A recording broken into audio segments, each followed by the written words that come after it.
My boyfriend said, "I'm moving out but keeping the apartment since my name's on the lease." I said, "Makes sense." Then I removed every single item I'd paid for. When he walked into his apartment, it was just 4 empty walls and his gaming chair. I'm Mia, 37, and I've been with Tyler, 35, for 3 years. We moved in together about 18 months ago into this gorgeous 2-bedroom place downtown. Here's the critical detail. His credit was better than mine at the time. Mine was still recovering from my divorce settlement mess from 5 years ago. So the lease went in his name only. But here's what I contributed: security deposit, first month's rent, and I furnished the entire place over 18 months since he was freelancing and money was tight. I make decent money in marketing, and I was excited to build something together. I learned from my marriage. Always keep receipts, always document everything. Last Tuesday, Tyler sits me down with this serious expression: "We need to talk." Never a good start, especially when you're 37 and have heard this before. I've been thinking, and I need to focus on growing my design business. I can't have distractions right now. I think we should break up. Fine, breakups happen. I'm not 22 anymore. I can handle adult conversations. But here's the thing, he continues. Since the lease is in my name, I'll be keeping the apartment. You'll need to find somewhere else by month's end. I sat there processing. So you're breaking up with me and making me homeless. I'm not making you homeless. I'm just exercising my legal right to the apartment. It's business, not personal. Business, not personal. After 3 years, he's treating our life like a business transaction. What about all the furniture, the appliances, everything I bought? He actually smirked. Well, it's in the apartment, so it stays with the apartment. Don't be dramatic about some furniture, Mia. I looked around. The $1-800 sectional I'd saved 3 months for. The 55-inch smart TV I bought for our movie nights. The entire kitchen setup, stand mixer, air fryer, espresso machine he used every morning. My home office furniture, the bedroom set from West Elm. Even the shower curtain was mine. Makes sense, I said. He smiled, thinking he'd won. I knew you'd be mature about this. That was Tuesday evening. Wednesday morning, I took a personal day. Tyler left for his co-working space at 8 a.m., giving me a condescending kiss on the forehead like I was a child who'd accepted her punishment. The second his car left the parking garage, I called my friend Lisa, who runs a small moving company with her husband. I need your truck and 2 guys. Today. I'll pay cash. Everything okay, hun? Tyler's keeping the apartment because his name's on the lease, so I'm taking everything that's mine. Everything. Lisa showed up at 10 a.m. with 2 movers and her knowing smile. Girl, I've been waiting for this call. I had receipts for everything. When you're rebuilding after divorce, you learn to document every purchase. Started with the obvious stuff: sectional, coffee table, TV stand, dining set. The bedroom furniture I'd bought as a complete set. My office setup, desk, monitors, printer. But then I really thought about his words. Everything in the apartment stays with the apartment. Cool. Let's define everything. Kitchen appliances I'd bought: microwave, toaster, blender, air fryer, that expensive espresso machine. All the cookware, plates, silverware, mine. The bathroom organizers, shower caddy, even the toilet brush holder I'd bought because his idea of bathroom maintenance was tragic. The smart home devices, thermostat, security camera, all the smart bulbs, even the Wi-Fi router I'd upgraded because his internet was garbage. I took the good hangers and left him the wire ones from the dry cleaner. Lisa's crew thought it was hilarious. Damn, you really furnished this whole place. Yep, and now I'm taking it all back. By 2 p.m., the apartment looked like a model unit before staging. Just white walls, basic fixtures, and carpet. I left his gaming chair, his clothes neatly folded where the bed used to be, and his mattress on the floor. Everything else, gone. I'd already found a new place the night before. 1 bedroom across town, available immediately. Smaller, but it's mine. No shared lease, no name games. The best part was having doorbell camera footage of everything being moved out peacefully during normal daylight hours. I kept receipts visible for the camera as we loaded each item, just like I'd learned to do during my divorce proceedings. Texted Tyler at 5 p.m. Moved out as requested, keys are on the kitchen counter. He texted back, "Thanks for being reasonable about this." Oh, honey, just wait. 6:43 p.m. My phone explodes. First, a string of texts. "What the hell did you do? Where is everything? This is theft. I'm calling the police. You can't do this to me." Then he tried calling, 23 times in a row. I was busy setting up my new place, the voicemail I saved for prosperity. "Mia, you psychotic bitch. You took everything. Everything. There's nothing here, not even a fork. Where am I supposed to sleep? What am I supposed to eat with? You even took the toilet paper holder. This is insane.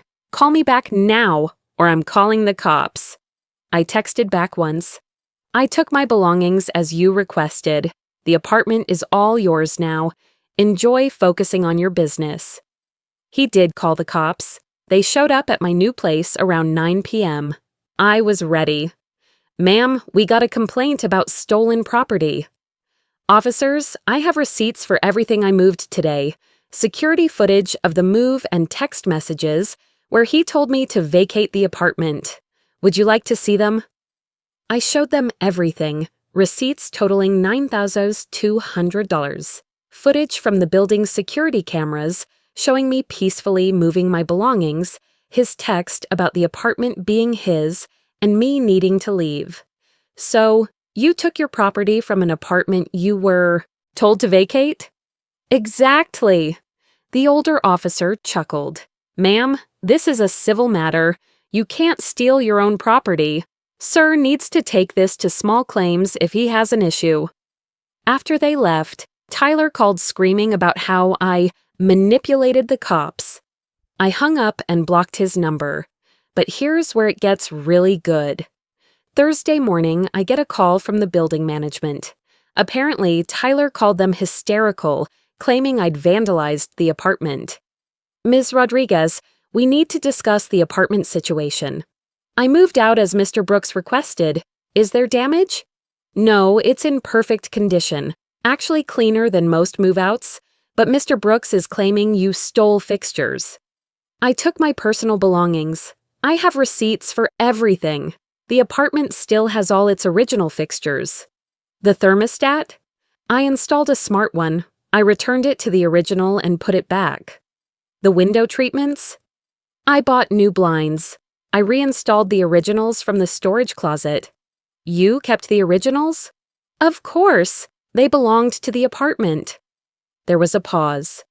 I have to say, I've never seen anyone document a move-out this thoroughly. Mr. Brooks is now claiming you should have left your personal property for him.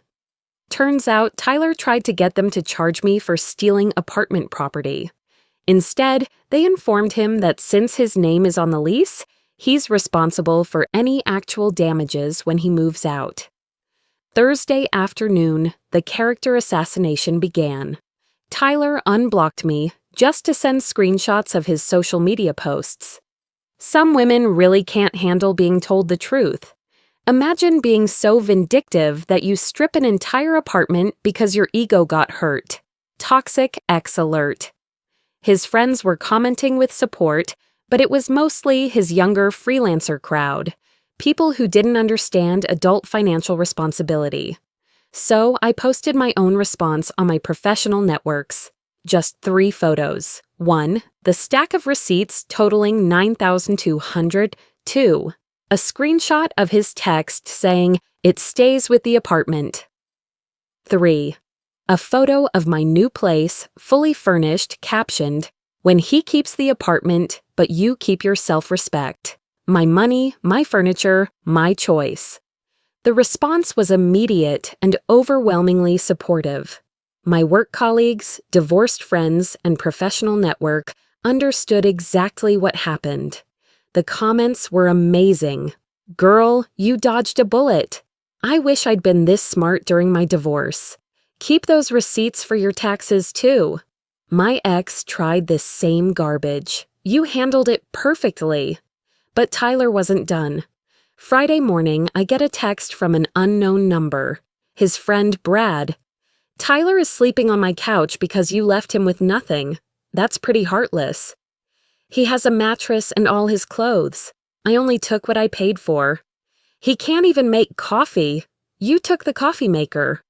I bought the coffee maker. Normal people don't assume they inherit their exes' belongings.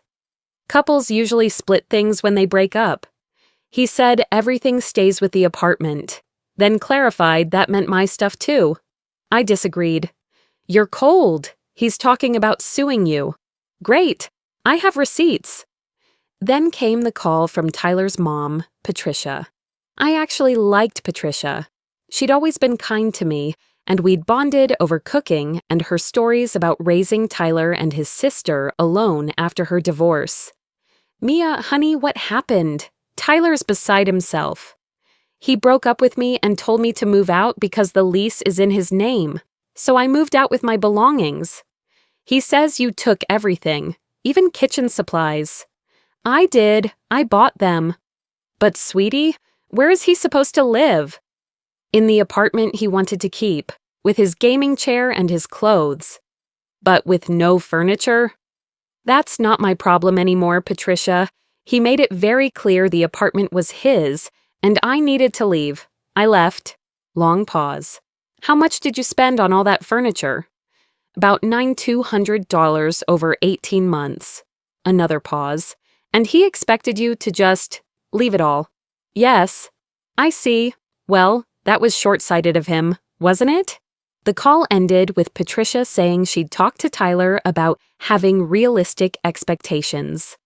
Saturday morning, 7 a.m., pounding on my door, not knocking, pounding. I check my doorbell camera. Yes, I took that too, and installed it at my new place. It's Tyler with two large men I don't recognize. Open this door right now. We're getting my stuff back. Your stuff isn't here. The furniture's mine. We live together. It's community property. We weren't married. I have receipts. Please leave or I'm calling the police. One of the men. Lady, just open the door. Let's work this out. Sir, I don't know you. I'm calling 911 if you don't leave my property. Go ahead. I'll tell them you robbed me, Tyler yelled. So I did. Told dispatch there were 3 men trying to force entry to my apartment, making threats. Police arrived in 8 minutes. I showed them the doorbell footage of the threats, the pounding, the demands. Sir, do you have proof this property belongs to you? We live together. It's common law property. This state doesn't recognize common law marriage. Do you have receipts or proof of purchase? She has the receipts, but it was for both of us. Sir, without proof of ownership, you need to leave. This is harassment. The 2 men turned out to be his cousins. They looked mortified when I showed them photos of my receipts on my phone. One of them said, "Dude, she told us you were robbed." They left without him. Tyler had to call an Uber. Monday brought an interesting development. I get a call from my friend Andrea, who works in Tyler's industry and knows his reputation. Mia, I'm hearing some concerning things about Tyler's professional situation. Word is getting around about his behavior, and some potential clients are asking questions. What kind of questions? About his character and reliability. Apparently, his outburst on social media and the whole apartment situation is making people uncomfortable. You know how small the design community is here. I felt a twinge of satisfaction. In professional circles, reputation matters. Tyler was learning that actions have consequences beyond just personal relationships. Tuesday, I get served with small claims court papers. Tyler is suing me for theft of communal property, emotional distress, and destruction of peaceful enjoyment of residence. He's asking for $15,000, more than I even spent. I consulted with Lisa's husband, who's a lawyer. He read the paperwork and laughed. He has no case. You have receipts. He has text messages admitting the apartment is his alone, and he told you to leave. This is going to be embarrassing for him. Then something beautiful happened. The building manager called me. I probably shouldn't tell you this, but Tyler hasn't paid December rent. He's claiming he can't afford it because you stole his furniture and appliances. But rent was due before I moved out. Exactly. He's been served a pay or quit notice. I thought you should know in case he tries to blame you for this too. I didn't have to wait long. Wednesday, Patricia calls again. Mia, Tyler is being evicted. I'm sorry to hear that. He says it's because you took everything, and now he can't afford rent. Patricia, rent is the same whether the apartment is furnished or empty. Silence. He told me he quit his biggest client 3 weeks ago, said he needed to focus on building his creative vision and couldn't work with demanding clients anymore. I almost dropped my phone. He quit his job before breaking up with me? He thought you'd leave the furniture and keep paying half the rent until he found another situation. Why would I pay rent on an apartment I can't live in? That's what I asked him. He said it was your responsibility as his partner to support his goals during this transition period.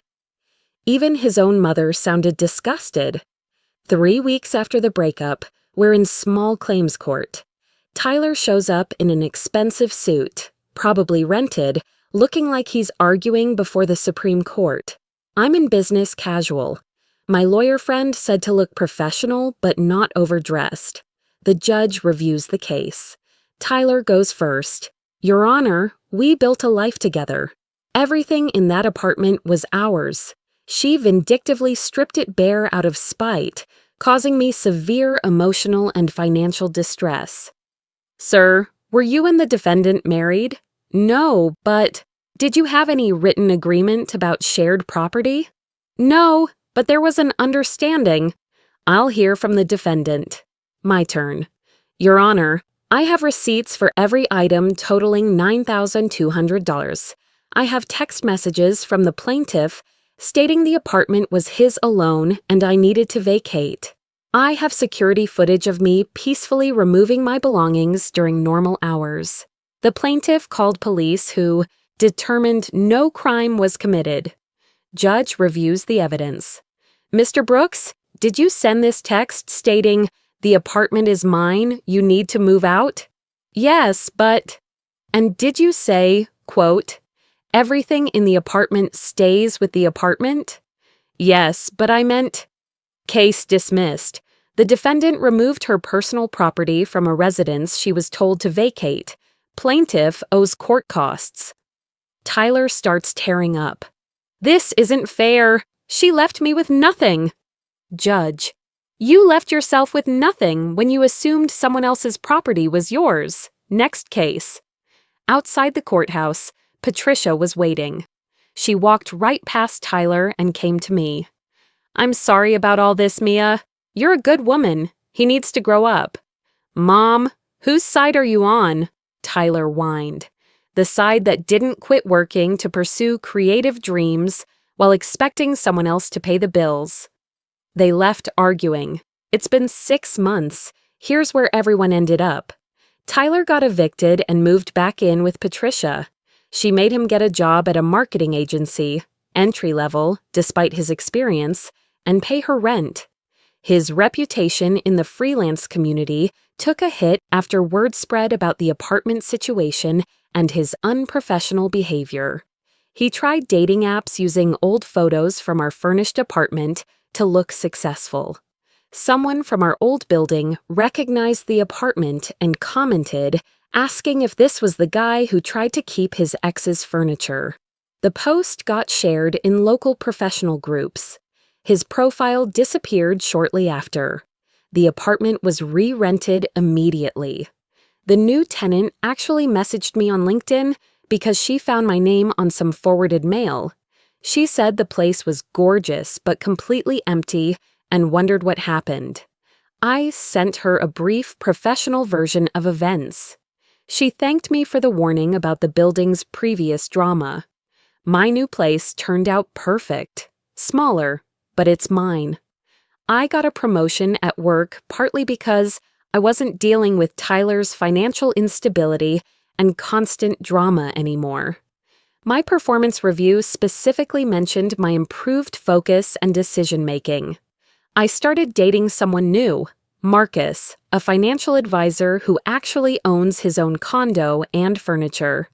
When I told him this story on our third date, he said, "Remind me never to cross you." I laughed and said, "Just don't try to steal my stuff and we'll be fine." Tyler texted me last month from yet another new number. "I know you hate me, but I wanted you to know you really hurt me. I thought we were building something together." I responded, "We were. Then you decided to keep what we built and kick out the person who built it. How'd that work out?" He replied, "You're heartless." I blocked that number too. Last week, I was having coffee near the old building when I saw Tyler in the parking lot with Patricia. He was apparently trying to convince the building manager to let him rent a studio unit there. The manager wasn't interested. Tyler saw me through the window and actually waved like we were old friends. I nodded politely and continued my conversation with my colleague about our upcoming project launch. Looking back, this whole experience cost me maybe $800 in moving expenses and legal consultation. Worth every penny to learn that standing up for yourself doesn't make you heartless, it makes you smart. Tyler wanted the apartment all to himself. He got exactly that. Just the apartment, just like he asked for. Nothing more, nothing less. That expensive espresso machine he used every morning? It makes perfect coffee in my new kitchen. Every morning when I use it, I think about how he's probably drinking instant coffee at his mom's house and working a job he's overqualified for because his reputation preceded him. Some people call it petty. I call it consequences. The best part isn't the revenge, it's the peace. No more walking on eggshells around someone's unstable income. No more subsidizing someone else's dreams while mine got pushed aside. No more wondering if my kindness was being mistaken for weakness. Tyler taught me an invaluable lesson. When someone shows you who they are, believe them. When they tell you to leave, take them seriously. And when they try to keep your stuff, make sure you've kept your receipts. 1 year later, I'm sitting in my beautifully furnished living room, watching Marcus assemble a bookshelf we bought together, with both our names on the receipt, when my phone buzzes with a LinkedIn message. It's from Tyler's cousin, the one who came to my door that Saturday morning. "Hey, Mia, I wanted to reach out and apologize properly for that whole situation last year. Tyler told our whole family you were abusive and had stolen from him.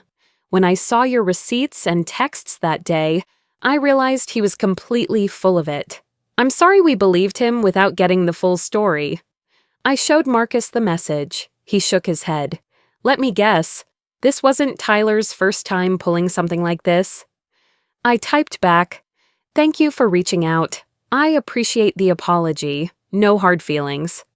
His cousin responded immediately. "Actually, there's something you should probably know. Tyler's ex before you, Andrea, went through something similar. She just walked away and let him keep everything because she didn't want the drama. That's probably why he thought it would work with you too." That explained so much. Tyler had tested these waters before and found someone who wouldn't fight back. He assumed I'd be the same. "Some people never learn," Marcus said, tightening a bolt. "Others learn the hard way. And some of us learn from other people's mistakes. I added, thinking about all the divorced women in my network who'd shared their own stories of financial manipulation and boundary testing. My phone rang. It was Patricia. "Mia, dear, I hope you don't mind me calling. I wanted to give you an update and, well, to thank you." "Of course. Patricia, how are you?" "I'm well. Tyler is learning, slowly. The therapy we insisted on is actually helping. His therapist says what happened with you was a wake-up call about his sense of entitlement and his pattern of expecting others to fund his dreams."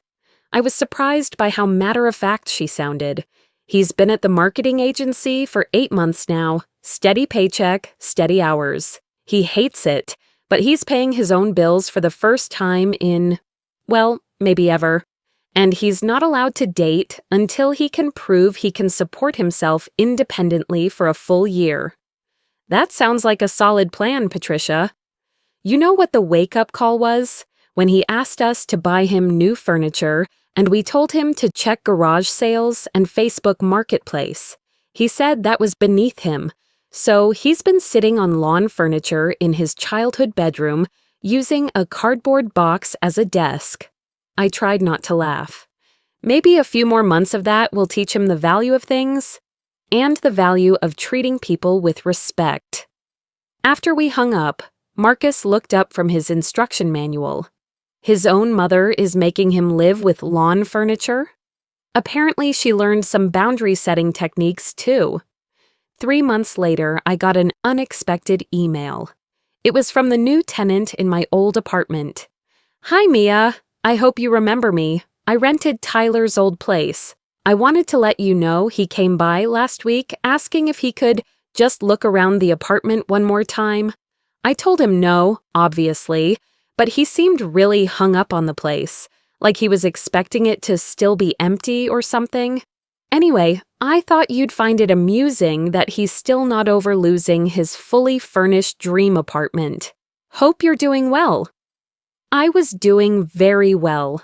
Marcus and I had just signed a lease on a bigger place, both our names on it, both contributing equally to deposits and furnishing. We were planning our first joint vacation, splitting costs down to the penny, because that's what actual partners do. My promotion had led to another promotion. Turns out when you're not constantly stressed about your home life falling apart, you perform better at work. Who knew? The final chapter of the Tyler saga came 6 months ago. I was at a work conference when I spotted him across the hotel lobby. He looked smaller somehow, tired. He was wearing a cheap suit and carrying a portfolio case, probably interviewing for freelance gigs. He saw me, too. For a moment, I thought he might come over.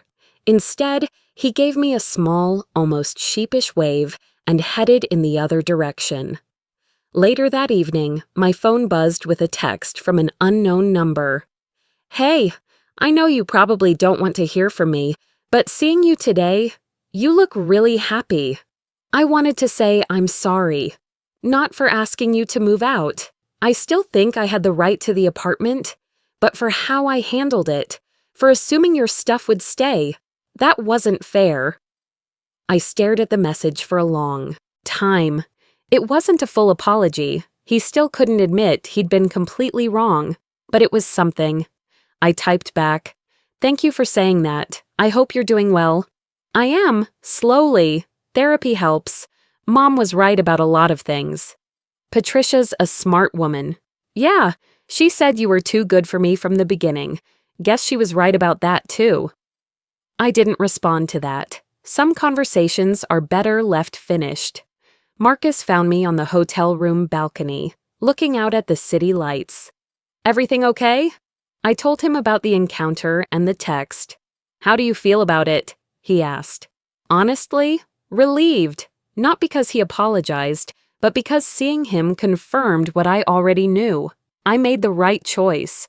Not just about taking my furniture, about everything. About protecting myself, about not settling for someone who saw me as a convenience rather than a partner. And now, I looked at the engagement ring he'd given me 3 months ago. Chosen together, paid for together, sized properly because he'd asked instead of assumed. Now I'm with someone who buys furniture with me instead of expecting me to furnish his life. Someone who puts both our names on leases and receipts and bank accounts. Someone who sees partnership as shared building, not one person providing while the other person takes. Marcus smiled.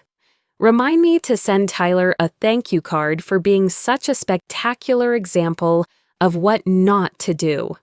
Don't you dare. But I was smiling too. The moral of the story isn't about revenge or even justice. It's about knowing your worth and refusing to let anyone convince you to accept less than you deserve. It's about keeping receipts, literally and figuratively, and being prepared to protect what you've built. Tyler wanted the apartment. He got the apartment. Empty, just like he'd asked for. I got something better. The knowledge that I'll never again mistake kindness for weakness or someone else's poor planning for my emergency. Keep your receipts, ladies. All of them.